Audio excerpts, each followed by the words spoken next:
Hello viewers, welcome to my channel. आज मैं आपके लिए लेकर आया हूँ Lenovo ThinkPad E16 Gen2।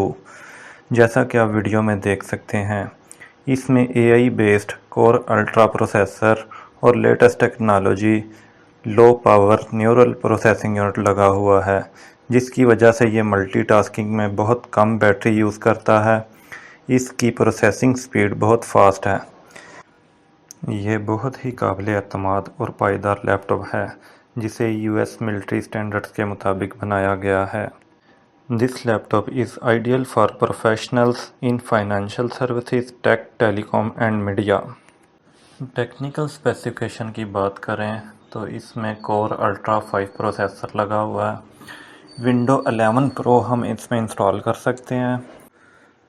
इसमें इंटेल आर्क ग्राफिक्स कार्ड लगा हुआ है।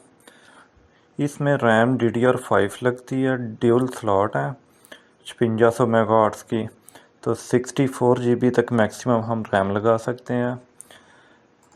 इसमें 2 SSD स्लॉट हैं, जिसमें हम 1 TB की 2 SSD ड्राइव लगा सकते हैं।